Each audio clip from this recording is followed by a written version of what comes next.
Monsieur le ministre, monsieur et madame les élus, mesdames et messieurs les présidents et directeurs de société, cher Giles, cher Paul, chers confrères, chers adhérents, chers amis de l'éolien, c'est un grand plaisir et un grand honneur pour moi de vous accueillir ce soir au Parc Floral de Paris. C'est un lieu, comme vous l'avez vu, bucolique, c'est un lieu à part entre la ville et la nature qui s'est révélé pertinent pour associer l'éolien avec le respect de l'environnement, l'amélioration de la qualité de la vie et le dynamisme des territoires. C'est la 7e année consécutive que France Énergie Éolienne organise ce colloque national éolien. Année après année, ce rendez-vous a pris de l'ampleur à la mesure d'une filière éolienne française qui se structure, se développe et gagne en maturité. Un seul chiffre à cet égard. Nous représentons 5% de la production électrique française. Ça peut paraître faible en regard de certains de nos voisins, mais c'est beaucoup en regard du chemin parcouru par la France en quelques années. Et en soi, c'est un chiffre, c'est un seuil qui montre une quantité tout à fait substantielle et significative de la production électrique. Ce colloque est important à plusieurs égards. Je dirais naturellement, il est l'occasion pour les professionnels de s'informer à la source auprès des acteurs de l'industrie, de l'administration, des élus sur les évolutions réglementaires, économiques ou techniques. Il offre cette année aux sociétés innovantes une tribune pour communiquer sur leurs produits et leurs services. Il permet d'échanger et d'établir de nouvelles relations d'affaires. Et il offre des perspectives nouvelles sur l'avenir de notre profession en abordant aussi des questions de long terme liées au changement climatique, aux évolutions de la société, aux modes de consommation et de production électrique, ainsi qu'aux questions économiques associées. Cette édition du colloque est importante aussi car elle intervient à un moment charnière. La COP21 a mis les enjeux climatiques au cœur du débat public et établit l'éolien comme une solution incontournable. La loi de transition énergétique pour la croissance verte fixe un cap ambitieux pour l'éolien. Elle commence à être mise en œuvre et s'inscrit, en ce qui nous concerne, dans le cadre des lignes directrices européennes de 2014. Enfin, nous entrons dans la phase active de la campagne présidentielle française. Comme toute association professionnelle, nous avons des enjeux et des propositions concrètes à soumettre aux différents candidats. Et je parlerai demain plus précisément des leviers d'accélération de l'activité de notre profession. Mais l'éolien est aussi porté par une vague d'évolution sociétale, économique ou technologique qui dépasse le cadre strict de l'éolien. Et nous avons décidé de communiquer sur ces transformations auprès des écuries présidentielles dans le tempo actuel. Nous avons identifié 3 axes de transformation qu'il nous a semblé important de présenter. Le premier, c'est de donner un nouvel élan au territoire. L'éolien y contribue par son dynamisme et le rôle de producteur d'énergie que s'approprient les territoires. Le deuxième, c'est de sécuriser les fondamentaux économiques de la France. L'éolien y contribue par sa compétitivité croissante et sa capacité démontrée à créer des emplois. Le troisième axe, c'est de bénéficier de la convergence numérique-énergie. L'éolien y contribue par son excellente adéquation aux modes de consommation et de contrôle du réseau et de la consommation qui sont en cours d'émergence. C'est dans cette perspective que nous avons choisi comme thème du colloque l'éolien, pionnier d'une révolution industrielle et sociétale. Pour vous en donner un aperçu, laissez-moi vous présenter 4 temps forts qui rythmeront la journée de demain. 5 conférences et ateliers techniques qui traiteront des sujets les plus actuels et au cœur des préoccupations de la profession. Un village de 60 exposants d'entreprises françaises et européennes. Nouveauté importante cette année, les pitchs innovation qui offriront à 10 entreprises du secteur la possibilité de présenter une technologie ou une nouvelle tendance. Et bien sûr, des rendez-vous d'affaires ciblés entre acteurs industriels. Très important également, nous dévoilerons demain l'édition 2016 de l'Observatoire de l'éolien, établi avec le cabinet Bearing Point pour la 3e année et qui présentera le chiffre des emplois recensés et en particulier le chiffre de création d'emplois au cours de la période passée. Donc nous serons en mesure de vous présenter que la dynamique qui avait été démontrée en 2014 s'est poursuivie en 2015. Autre moment fort, nous présenterons demain les résultats de l'enquête réalisée par l'IFOP sur l'adhésion des Français à l'éolien, avec là aussi des enseignements, je pense, très positifs. Vous l'avez donc compris, pour cette édition 2016, il s'agira d'ouvrir l'horizon des professionnels de l'éolien, de faire le point sur le devenir de la filière et de donner des perspectives afin de contribuer pleinement à la croissance économique de notre pays et de réussir la transition énergétique. Je suis fier, nous pouvons être fiers de notre filière car elle porte en elle des atouts majeurs en s'intégrant naturellement dans un nouveau modèle de société. Pour continuer à nourrir nos réflexions sur l'avenir de la filière éolienne française et européenne et nous permettre de réaliser des passerelles entre l'homme, la technologie et l'environnement, je suis heureux d'accueillir ce soir deux invités et intervenants de grande qualité. Giles Dickson, peut-être vous pouvez me rejoindre, président et directeur général de Wind Europe, qui est le nouveau nom de la European Wind Energy Association, et Paul No, qui est membre de la compagnie des Négawatts et fondateur d'Abies.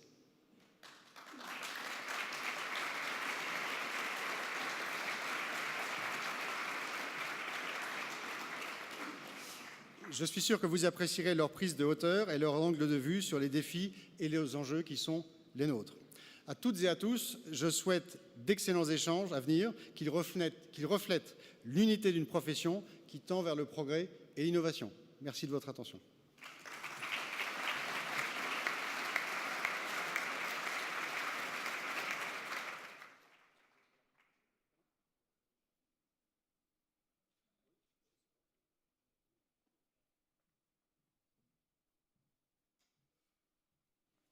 Monsieur le ministre, madame, messieurs les élus, monsieur le président, mesdames, messieurs, bonsoir. Et bon, je suis très heureux, très reconnaissant d'être ici parmi vous. Comme nous sommes ici à Paris pendant la semaine de la mode de plus en France, ce n'est que digne que je fais un effort de m'exprimer en français. Je vous demande déjà de me pardonner mon accent vraiment épouvantable. Comme vous l'avez très bien dit déjà, Olivier, ce qui s'appelait le European Wind Energy Association a changé de nom. Il y a 5 mois, nous nous appelons maintenant Wind Europe. Bon, nos membres sont, j'espère que je vais vous pouvoir montrer qui sont nos membres. Ah oui, c'est comme ça. Excellent. Bon, ce sont nos membres principaux, les grands fabricants, les grands électriciens de l'Europe. Plusieurs parmi eux sont membres de la FEI aussi. Plusieurs parmi eux sont ici ce soir aussi. Je voudrais vous expliquer où est le secteur au niveau européen aujourd'hui. Quels sont les chiffres? Où est-ce que nous sommes en ce moment? Qu'est-ce que nous avons réalisé jusqu'ici? C'est là où nous sommes, mesdames, messieurs, aujourd'hui. Nous avons 134 gigawatts de bases installées terrestres et 12 gigawatts de bases installées offshore. Ça veut dire 146 gigawatts en total. C'est le chiffre de fin juin 2016. La ligne verte vous montre ce qui est le share de l'éolien dans toute la consommation de l'électricité en Europe. Aujourd'hui, nous pouvons fournir jusqu'à 12% de l'électricité consommée en Europe. C'est là où nous sommes aujourd'hui. Bon, qu'est-ce que c'est que la répartition de ces chiffres globaux européens parmi les pays d'Europe? Les barres bleues sont la base installée dans les pays. Bon, je sais qu'en France, c'est dit 11 gigawatts, désolé pour cela. Les chiffres rouges, c'est le share de l'éolien dans la consommation d'électricité de chaque pays. Ce sont les chiffres de ENTSO-E, donc les chiffres officiaux. C'est bien possible que chez la FEI, vous avez autres chiffres pour la France que le 4 Ce que vous voyez clairement ici, c'est que dans quelques pays de l'Europe, nous avons déjà réalisé à franchir cette barrière, ce plafond de 20%. Les gens toujours nous disaient qu'il ne serait pas possible de franchir cela dans un pays. Ça serait un taux de pénétration de l'éolien trop élevé pour le marché d'énergie. Mais nous l'avons déjà réalisé. Danemark, 43%. Bon, tout cela, évidemment, c'est très bien pour le changement climatique, mais peut-être plus important, c'est très bien pour l'économie européenne. Regardez les chiffres. Chiffre d'affaires de notre secteur en Europe. Aujourd'hui, mesdames, messieurs, c'est 72 milliards d'euros. 72 milliards d'euros, c'est plus que le PIB combiné de la Lettonie et la Lituanie. Ça, c'est la taille de notre secteur, de notre industrie aujourd'hui en Europe. Nous fournissons 330 000 d'emplois en Europe. Notre secteur, uniquement notre secteur, c'est l'emploi direct. Pas direct et indirect, direct. Et les coûts, parlons des coûts. Nous avons réalisé de grandes réductions de coûts. Pour le terrestre, de nos jours, c'est environ, comme vous le savez mieux que moi, 60-70 € par mégawattheure. Chez le offshore, c'est encore plus spectaculaire. Vous aurez vu peut-être hier que Vattenfall a gagné un appel d'offres au Danemark avec le prix de 64 € mégawattheure pour le offshore. Ce n'était que 9 km de la côte, donc ce n'est pas un nouveau moyen pour le offshore, mais c'est très prometteur. Et vous aurez vu pendant l'été que Dong avait gagné un appel d'offres aux Pays-Bas avec un prix de 87 € aussi, y compris le prix de la connexion au réseau. Donc, les prix pour le terrestre et le offshore baissent. Ils baissent très, très vite. Bon, ça c'est là où nous sommes. Question peut-être plus importante, où allons-nous? Quelles sont les projections? C'est là où nous croyons, nous estimons que nous allons pour l'année 2030. Nous croyons que dans l'année 2030, nous aurons 310 gigawatts de bases installées en Europe. Et vous voyez là la division entre le terrestre bleu foncé et le offshore bleu clair. Nous croyons aussi, si vous regardez la ligne verte, que nous serons un 23% de toute l'électricité consommée en Europe. C'est là où nous croyons que nous allons. Mais pour y arriver, il nous reste toujours 4 défis à relever. Et je vais vous les décrire.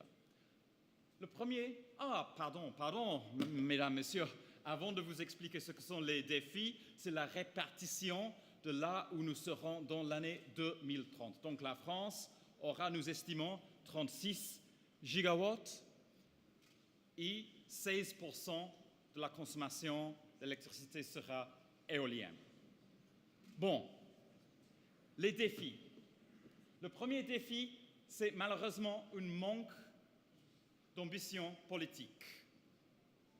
Aujourd'hui, en Europe, malheureusement, il y a beaucoup moins d'ambition politique pour les renouvelables qu'il n'y avait il y a 5 ans ou 10 ans. Parmi les 28 États membres, il n'y a que 7 sur 28 qui ont des politiques claires et des objectifs clairs pour les renouvelables pour la période au-delà de 2020.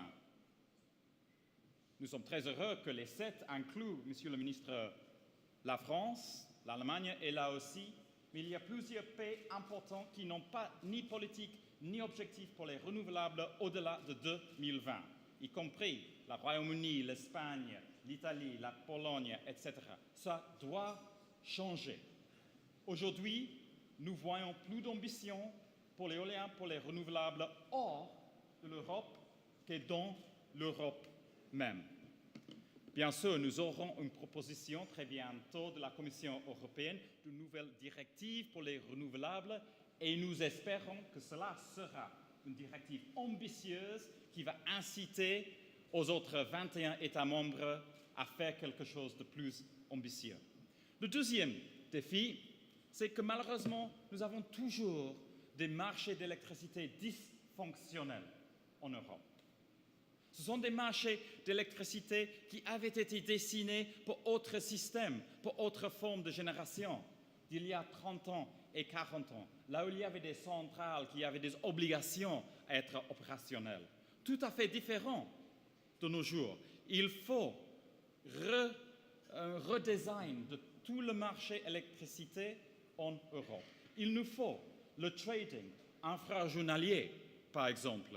Il nous faut les marchés d'équilibrage, des mécanismes d'ajustement beaucoup plus larges que ceux qui existent aujourd'hui. Il faut qu'il soit possible de vendre et acheter l'électricité à travers les frontières en Europe et non pas seulement dedans les 28 marchés d'électricité toujours assez séparés.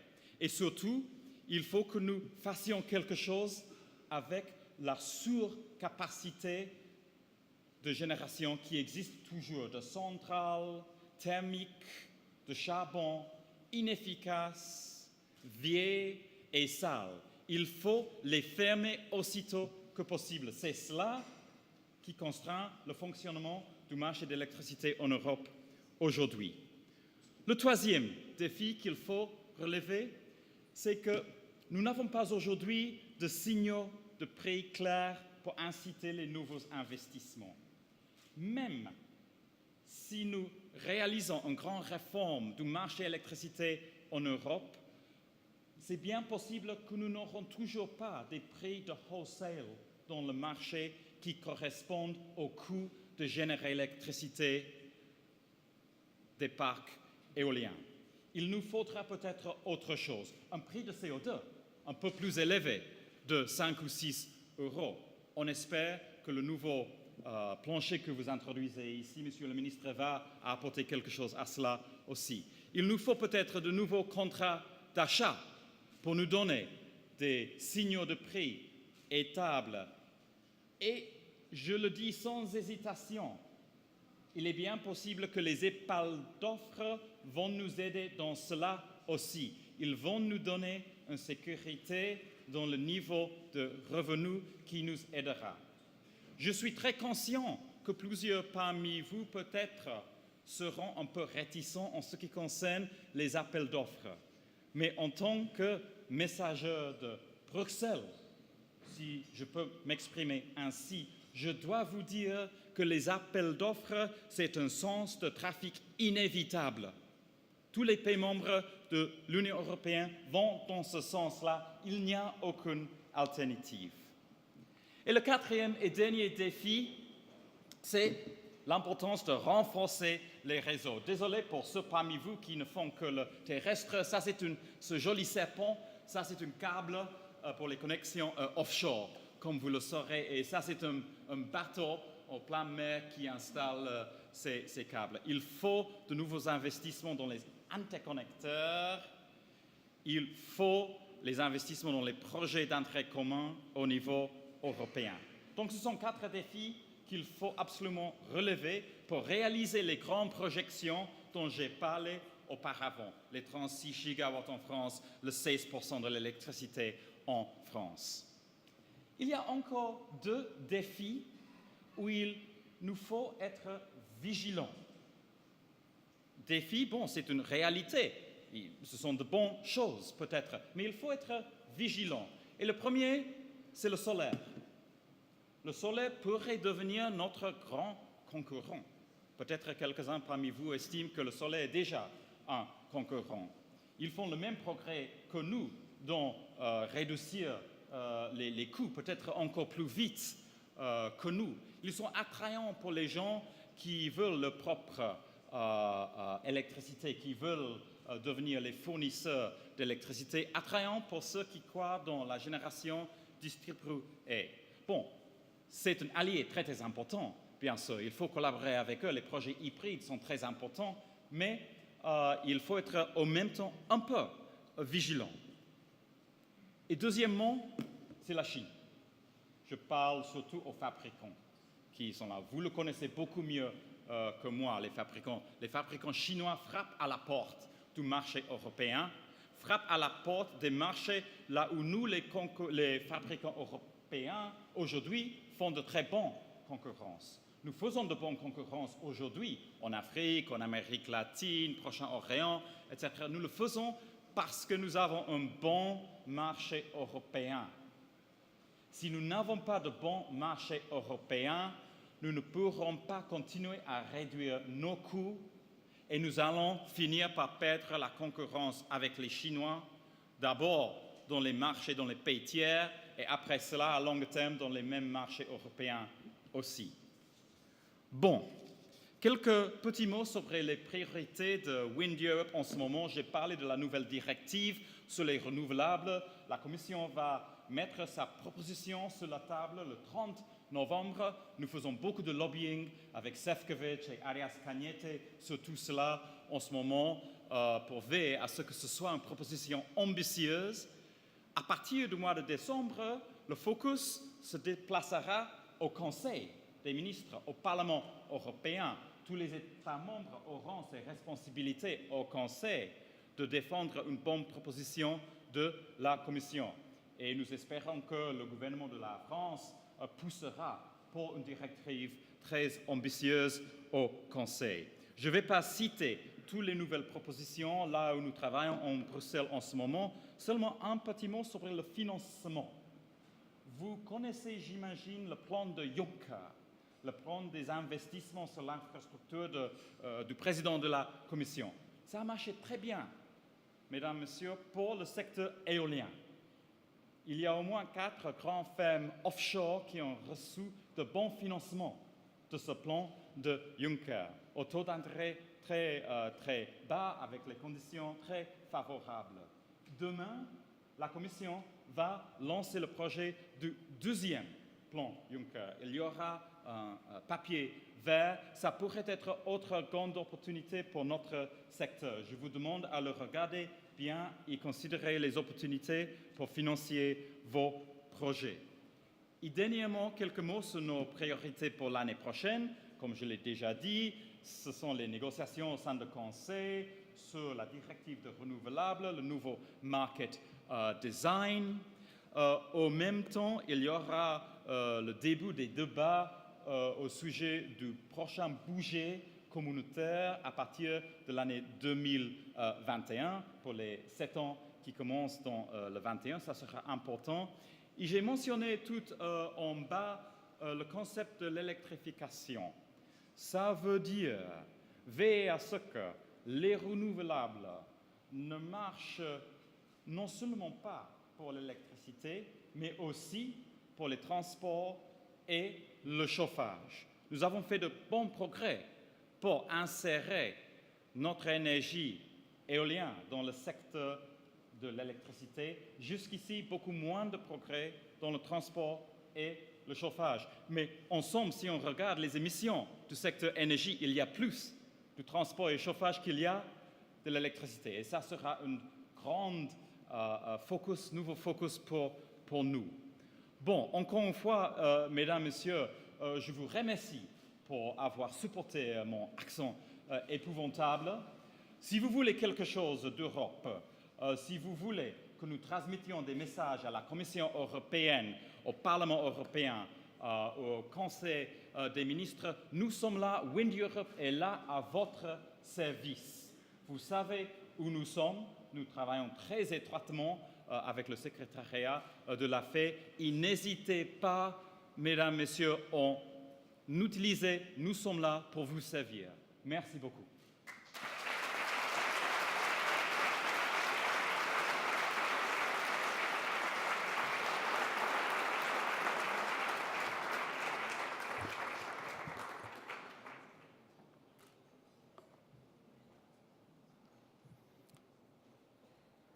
Bonsoir, Monsieur le Ministre. Merci, Monsieur le Président, d'avoir invité Négawatt.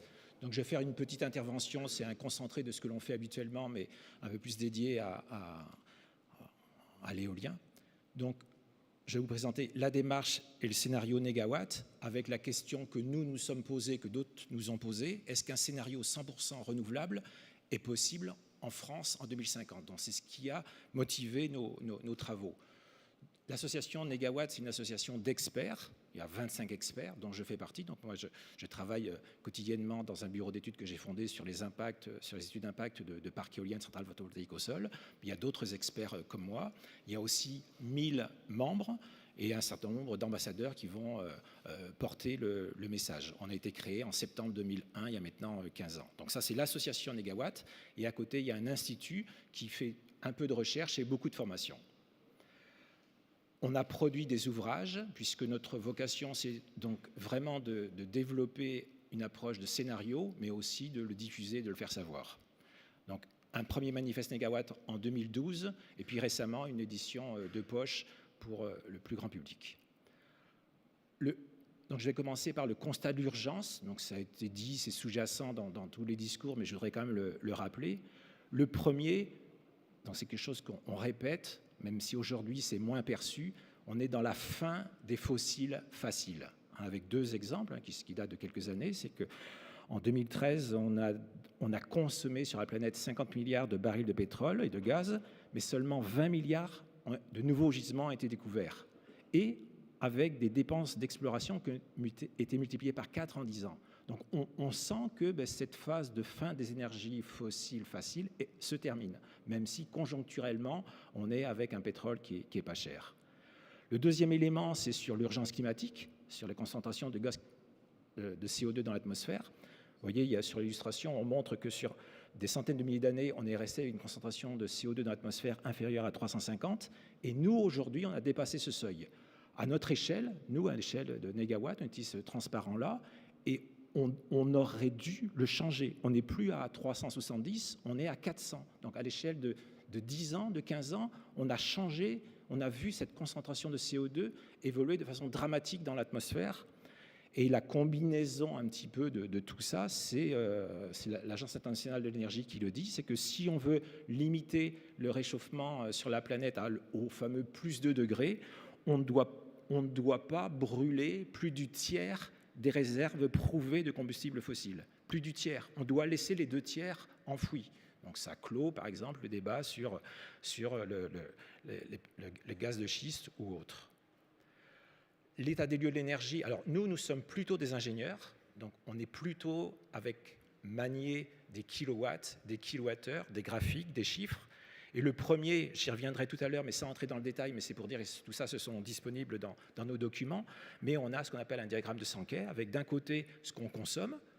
En France, aujourd'hui, on consomme 3000 et quelques térawattheures, mais donc ce qu'on puise dans la nature, mais ce qui est utile, c'est seulement un peu plus de 1900 térawattheures. Donc on a un certain nombre de déperditions qui sont liées à notre système aujourd'hui. La démarche Négawatt, donc certains le connaissent, mais c'est important de le répéter. S'il y a quelque chose à retenir, c'est les 3 mots-clés qui sont la sobriété énergétique. Donc c'est de consommer l'énergie avec modération. Le deuxième principe, c'est l'efficacité énergétique. C'est quand on consomme de l'énergie, c'est de consommer de manière efficace. Et ce qui reste, on le satisfait avec les énergies renouvelables. Donc je vais le développer un tout petit peu ça assez rapidement, en sachant que le premier mot clé important, c'est les besoins. Quels sont nos besoins? Donc on sent que quand on pose cette question-là, c'est une question très ouverte. On a des besoins vitaux, on a des besoins essentiels, et on a des besoins qui sont inacceptables et nuisibles. Et la puissance publique a le pouvoir d'obliger, d'inciter, d'interdire, comme les lampes à incandescence ont été interdites. Donc il y a un certain nombre d'outils qui sont à disposition pour réguler tout ça. Aujourd'hui, on est plutôt dans un système d'ébriété énergétique. Donc en général, on aime beaucoup cette diapositive, surtout qu'elle tape sur les Américains, et en général, on s'en fait très fort, puisqu'on a certaines personnes qui vont à un centre de remise en forme utilisant l'escalier mécanique. On pourrait penser qu'ils sont capables de faire autre chose que d'utiliser l'escalier central. Les 3 sobriétés, donc on a essayé de conceptualiser la chose, il y a 3 sobriétés. Le premier, c'est la sobriété dimensionnelle. Donc là aussi, on a une photo qui montre un 4x4 américain, puisque la première sobriété, c'est le juste dimensionnement. La consommation d'un véhicule, c'est intimement lié à son poids. Donc si le véhicule est plus lourd, il va le consommer plus. Donc question du juste dimension. Même chose pour la voiture, même chose pour le logement. La consommation d'énergie pour le chauffage va être directement proportionnelle à la surface chauffée. La sobriété d'usage, si je reprends l'exemple de l'automobile, la vitesse va directement déterminer la consommation. Donc si les limites de vitesse étaient à 110 km/h sur les autoroutes ou au lieu de 130 km/h, on aurait des effets immédiats. La même chose sur les routes départementales. Et la troisième sobriété, c'est la sobriété coopérative, c'est d'utiliser l'organisation collective du territoire, des moyens de transport, des moyens de logement. Donc il y a 3 sobriétés. On a aussi 4 efficacités. Et la première qui est souvent oubliée, c'est l'énergie grise. Donc c'est l'énergie qui est nécessaire à la fabrication des équipements. Donc si on a un super logement, mais qu'il est fabriqué en aluminium, en acier, en d'autres composants très consommateurs d'énergie, on ne va peut-être pas avoir une rentabilité très importante. Donc on doit regarder cet aspect énergie grise. Le deuxième, c'est l'efficacité bioadaptative. Donc c'est le principe d'isoler, c'est le principe de profiter des apports solaires si on reste dans la logique du bâtiment. Le troisième, c'est l'efficacité d'appareillage avec les étiquettes énergie qui ont été énormément développées au niveau européen et qui sont un super outil pour informer le consommateur lorsqu'il achète quelque chose de qu'est-ce qu'il va consommer. En plus, ce sont des conditions, des obligations qui changent d'année en année. Donc quelque chose qui aujourd'hui serait en niveau A, faible consommateur, dans quelques années, il sera en niveau C. Donc c'est en perpétuelle amélioration. Et puis on a l'efficacité du système productif, où l'idée c'est quand on le peut, donc c'est pas le cas de l'éolien, mais quand on produit l'électricité de manière avec des systèmes qui brûlent dans des centrales thermiques, c'est d'utiliser à la fois la chaleur produite et à la fois l'électricité. Donc le scénario négawatt, dont je dis j'essaye d'aller assez vite, on est des ingénieurs raisonnables. On est parti du principe de réalisme technologique avec des solutions matures. On a supposé que les meilleures techniques d'aujourd'hui, elles étaient généralisées en 2050. On n'a pas de truc miracle, on n'a pas de solution miracle, on est avec des choses raisonnables. Et on aboutit au fait qu'avec une politique volontariste de sobriété et d'efficacité énergétique, en 2050, on ne consomme que le tiers de l'énergie consommée actuellement. De toute façon, on le voit, si on est dans le logement, les logements ont été conçus à une époque où l'énergie était bon marché, l'urbanisme est conçu sans réfléchir beaucoup à l'énergie. On retrouve ça dans beaucoup de domaines. Donc c'est relativement simple, à partir du moment où il y a une volonté, d'aboutir à ce résultat-là. Et on a, dans le scénario négawatt 2050, 91% de part des énergies renouvelables. Donc on divise par 2 les émissions de CO2 en 2030, et on sort des fossiles et on sort du nucléaire. Comme je dois aller assez vite, je vais m'attarder un tout petit peu sur le bâtiment, mais je ne parlais pas de mobilité et de l'industrie, mais c'est des choses qu'on a développées dans le scénario. Donc dans le bâtiment, à retenir que c'est 45% de la consommation finale d'énergie. Donc on doit agir sur ce domaine-là si on veut être performant. Il y a en France environ 30 millions de logements et 30 000 qui sont détruits chaque année naturellement. Donc si on laisse faire ce renouvellement, il va falloir 1000 ans pour renouveler ce parc et en faire un parc performant. Donc, ce n'est pas suffisant. Donc, l'objectif de toute politique volontariste, c'est d'avoir un programme massif de rénovation, de ne pas faire les choses à moitié, parce que si on commence par faire un petit travail, on ne fera pas le deuxième travail. Et puis, de proposer des solutions techniques de référence. Sur les logements neufs, on sait que c'est quelque chose de beaucoup plus connu. On sait faire des bâtiments à faible consommation d'énergie. Donc ça, c'est quelque chose qui tourne relativement bien. Et tout ça, ce sont concrètement des possibilités de création d'emplois locales très importantes. On a chiffré à 400 000 emplois non délocalisables, parce que ce sont des travaux locaux à faire par des gens localement. Je vais aller très vite, mais pour dire qu'aujourd'hui, dans un logement, il va consommer près de 400 kWh par mètre carré et par logement. Donc il y a une partie en rouge qui est pour le chauffage, mais il y en a aussi pour l'eau chaude, aussi pour l'électricité spécifique et aussi pour l'énergie grise. Tandis que si vous allez complètement à droite sur l'illustration, qui est donc le logement neuf négawatt en 2050, il consomme quasiment peu et il produit aussi de l'électricité. Donc on est dans un bâtiment à énergie positive. On est, vous voyez, avec des consommations qui, d'un côté, sont de 400 kWh par mètre carré et par an, et dans l'autre, on a une installation qui est énergie positive. Et ça, ce sont des réalisations, ce sont des choses qui, techniquement, se font tous les jours aujourd'hui. On a fait cette approche sur la demande d'électricité, donc ce que l'on consomme, nous, individuellement, dans les logements et dans les tertiaires. Et on montre, avec toute notre approche rigoureuse et une approche aussi volontariste, que dans les logements, dans le tertiaire, on aboutit à seulement un facteur 2 de réduction des consommations. Et comme on doit avoir un facteur 4, ça veut dire que dans d'autres domaines, on doit faire mieux que le facteur 4. Et donc ça, c'est un élément important, hein, le facteur 4 de réduction des émissions de CO2.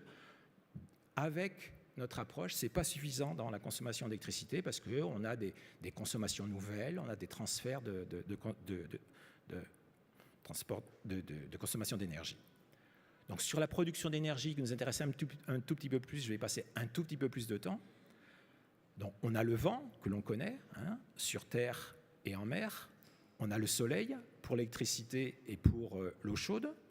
On a la biomasse qui permet l'avantage aussi d'être stockée, hein, tandis que les énergies du soleil et du vent sont des énergies qui sont moins stockables.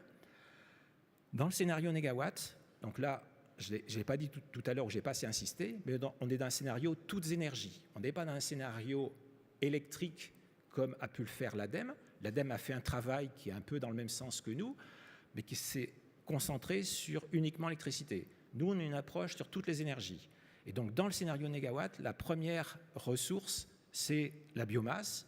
La deuxième, c'est l'éolien. La troisième, c'est le biogaz. Ensuite, le solaire photovoltaïque. Donc, je vais faire quelques petits zooms sur l'éolien dans le scénario négawatt. Donc, on a 3 catégories d'éoliennes. On a les éoliennes terrestres. On table sur 17 000 machines. À retenir, c'est qu'aujourd'hui, en Allemagne, je crois qu'il y en a 22 000 ou 24 000. Donc, dans notre scénario, on a moins d'éoliennes en France en 2050 que d'éoliennes aujourd'hui en Allemagne.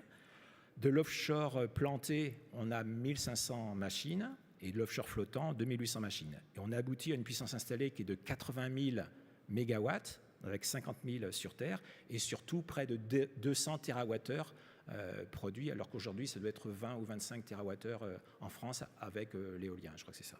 Donc, multiplié par 10. On récapitule ici avec, en France aujourd'hui, il y a une éolienne pour environ 14 000 habitants et on passe avec une éolienne pour 4 200 habitants. On tient compte dans notre approche de l'évolution donc de la population en 2050. Le scénario va loin dans l'interconnexion des réseaux. On a des réseaux électriques, on a des réseaux de gaz, on a des réseaux de chaleur et le réseau, c'est un des moyens de stockage de l'énergie. Quand on a trop de production dans un endroit, par exemple éolienne, le réseau va permettre de le transporter ailleurs. Et on a approfondi beaucoup cette approche-là pour montrer tout l'intérêt et montrer que lorsqu'on a différentes possibilités, en particulier la méthanation qui permet, en utilisant les surplus de production d'électricité, de produire de l'hydrogène qui peut être injecté sur les réseaux de gaz. Donc le bilan, pour conclure, donc le fameux diagramme de Sankey aujourd'hui, et notre diagramme de Sankey en 2050, on est avec 91% de renouvelables, on a encore un peu de combustible fossile, mais de manière limitée, et puis tout à l'heure on était à 1800 ou 1900 et quelques térawattheures de consommation en France aujourd'hui, et nous on table sur 850 térawattheures seulement. Donc vous voyez, on a été loin dans les chiffres, et on montre que c'est possible. On réduit les émissions de CO2, donc d'un facteur 15 en 2050. Donc même si au départ, ce n'était pas un scénario de limitation des émissions de CO2, on est sur un scénario très positif sur le CO2. En matière économique, deux diapos. La première pour dire qu'avec l'approche, aujourd'hui, en France, on importe environ 60 milliards d'euros qui vont alimenter certains pays, qui après vont l'investir en France dans des clubs de foot ou ailleurs, mais ça ne va pas profiter directement à chacun. Donc nous, on est avec ces 60 milliards d'euros qui sont consommés en France. Sur la période 2020-2030, on permet une économie de plus de 250 milliards d'euros qui, au lieu de partir donc, vers d'autres pays, et vers du gaspillage, vers quelque chose qui va finir brûlé dans l'atmosphère, vont servir à créer de l'emploi en France. Et on montre qu'on a globalement un bilan de 600 000 emplois qui sont créés avec le scénario négawatt. Ce sont des chiffres uniquement pour 2030. On va créer des emplois dans le bâtiment, on va en perdre dans le transport, parce que dans le transport, il y aura un peu moins de véhicules automobiles. On va en gagner beaucoup dans les énergies renouvelables. On va en perdre dans certains autres domaines, que ce soit le pétrole ou le nucléaire. Et puis, on va en gagner beaucoup en termes d'effets induits avec les fameux 60 milliards d'euros qui vont être économisés chaque année. Donc, pour conclure, donc nous, le scénario négawatt, c'est donc rendre possible tout ce qui est souhaitable, et tous les documents que je vous ai montrés sont disponibles sur le site Internet. Alors, je voudrais compléter avec une petite chose en plus. Il y a 70 ans, moins 10 jours, à Carcassonne, il y a eu un colloque qui s'appelait le colloque des Congrès du Vent, qui a eu lieu donc les 23 et 24 septembre 1946.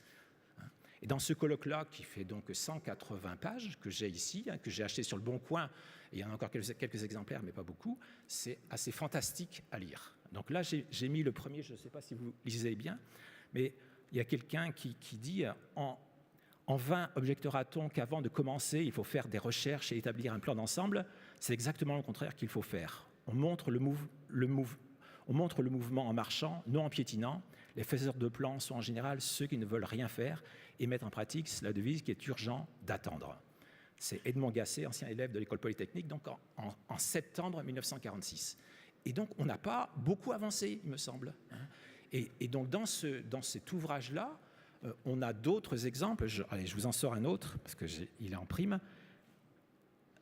C'est aussi l'inspecteur des sites de l'Aude, qui à l'époque a dit « Il y a des lieux absolument interdits seront… » Donc, oui, en 1946, par rapport à l'éolien, les lieux absolument interdits seront ceux, d'une part, dont le caractère naturel, l'harmonie d'ensemble serait amoindrie ou détruit par la présence des éléments étrangers, artificiels que représenteraient les installations éoliennes, d'autre part, ceux riches d'œuvres du passé qui ne peuvent s'accommoder de la présence d'ouvrages propres à la civilisation actuelle. Donc, ça, c'était écrit en 1946, on a l'impression que ça n'a pas beaucoup changé. Donc, c'était… Et donc, on est là aujourd'hui, donc c'est un combat incessant. On doit expliquer, communiquer et se dire que tous nos messages ils doivent être répétés. C'est ce que je voulais vous dire. Merci.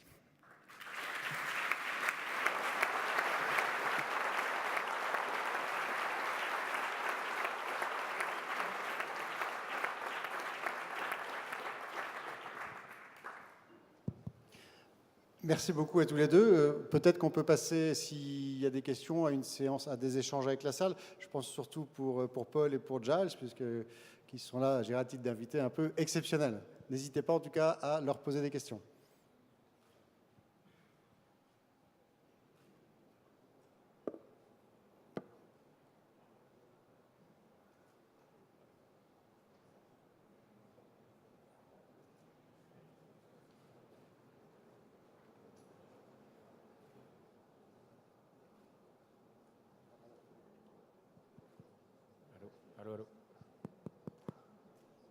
Allô. Est-ce que vous m'entendez? Oui, c'est bon. Ok. Aurélien Cher de Natural Power. J'aurais une petite question pour Monsieur de Néo concernant les 60 milliards d'effets induits. Vous avez expliqué qu'il y aurait une grosse création d'emplois. Est-ce que ce serait possible d'avoir un petit peu plus de détails là-dessus? Alors, juste à l'instant, ça m'est difficile, mais en tout cas, c'est une étude qui a été faite par le CIRED, qui a fait une analyse assez précise avec ça, et surtout qui a eu une approche par filière. De manière générale, les filières aujourd'hui énergétiques, les filières qui sont les plus consommatrices d'argent et les moins consommatrices d'emploi sont celles qui sont défavorisées dans le scénario négawatt. Donc par exemple, pour 1 euro investi dans des raffineries, on va créer peu d'emplois. Et donc ça, ce sont des filières qui sont quelque part très affectées. Par contre, 1 euro investi dans la filière éolienne photovoltaïque, ça a créé des emplois. Donc quand on aboutit à tout ça, on aboutit aux chiffres que je viens de vous parler. Mais l'étude du CIRED et d'autres documents sont disponibles sur le site de Négawatt.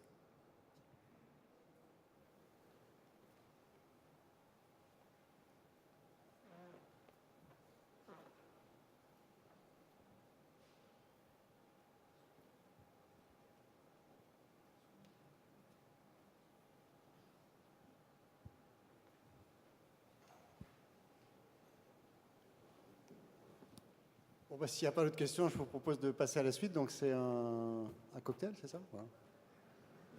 C'est où? Voilà. Donc, je vous invite à la suite, pour la suite au cocktail.